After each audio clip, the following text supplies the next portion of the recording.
За гişүд өдрөм дүрг. Би өөрөө энэ хаан уул дүргээс сонгогдсон. Миний дээдлтийн алдарч ахлан гişүн сонгогдсон. Нэгээр сонгогдсон лөө. Гурваар үлээ. Тэгээ гурваар сонгогдсон.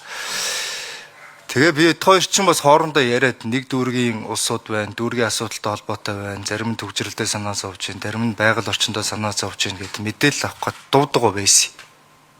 Юу ч яриаггүй. Туулгуулыг туулгуулын тэр бүтээн байгуулалтыг эсэргүүцээд асар олон хүмүүс юм яриад бид нарыг дуудаад хайчиж өгөөд юу ч яриаггүй байсан. Мэдээлэл авъя. Бодиттой мэдээлэл нь юу вэ? Тал талын байр суурийг сонсъё гэсэн.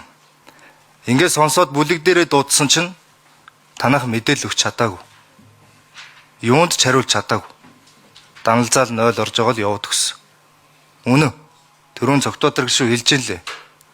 Бүх мэдээлэл нь нийтэд ил тод биш. Олон нийтийн хилцүүлэг энэ төр яваагүй. Баахан байгаль орчны үнэлгээний дүгнэлтүүд энэ төр нь бүгдээрээ одоо сүүлдээ мөнгө шилжсэний дараа хүртэл дүгнэлт нь албадсан юм жишээнүүд хүртэл яригадаад тэрэн дээр нь тодорхой хариулт хэлж чадаагүй.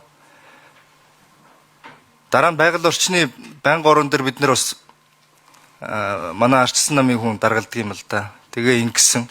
Тэгээ ирсэн нь бас болж өгөөгүй. Одоо тэгээд өөрөөсөө байнгын орон дээр нөгөө хөндлөнгийн хүмүүс байхгүй өөрөөсөө орж ирээ зүвөө. Тэгээ өөрсдийнхөө дуун дуурийн гэдэг шиг манай алдарч ахлан гişүү дээр зүв сайхан юм болж байгаа юм байна. Дуусан дундаа уяраа суугаад байдаг. Эрсдэл байна уугүй юугээ мэдээ гэхээр хэлэхгүй.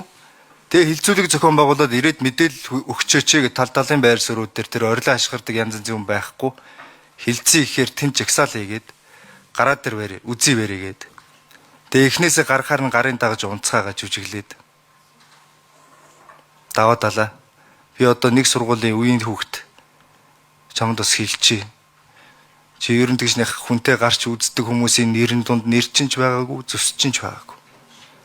Одоо яас их бяртаа болцсон юм. Тэгээ гарсан бол эр хүн шиг гарахгүй яасан. Гарын дагаж унаал одоо гişүний ёс зүйн мос зүй яриад. Эр хүн шиг байж болдгүй маа гэхэд эрэгтэй хүн шиг байх хэрэгтэй та хоёр хоёлаа. Хариуцсан ажилдаа. Хариуцсан ажилдаа гэдэг нь төрийн ажил хийж байгаа бол төрийн ажлын зарчмаар нь л хийх хэрэгтэй. Эдийн засгийн талаас нь зөндөл хүмүүс хэлж байна. Одоо төвжрэлтэй холбоотой Нямбатар дарагтаа одоо би байсгаалын зарчмын байр суурь зөрдөг юм уу? Нэг хоорондоо нэг тайсагнаа дээдгүй. Тэгээд төвжрэл дээр зөндөл шийдэл хэлэх нь тоохгүй байлаа л да. Хотоод хэлий, тойрог төмөр зам тавья, юуна таранбаавэ. Ер нь хотдоо зам нэмээд байвал төвлөрлөө нэмээл байна. Хотын төвжирлийг тэлжил алга болгоно шүү дээ. Энийг одоо заавал одоо самбуу хэлсэн илүүгүй бүгд л мэдж байгаа.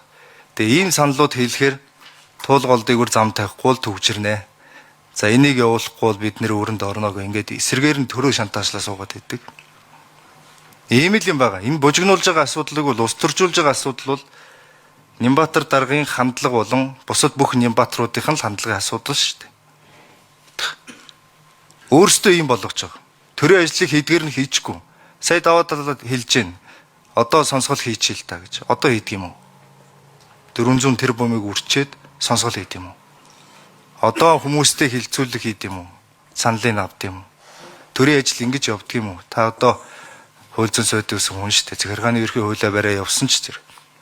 Тэр энэ бүх чинь болохгүй байгаа байхгүй. Тэг юм амир их айж мигдэж сандарч чагсаал цуглаандаа тулж айл гэрийн хаяг зарлаж нэр ус болж цодоон цохон болгоод байгаа юм бэ. Яасыг сандарч идэм бэ?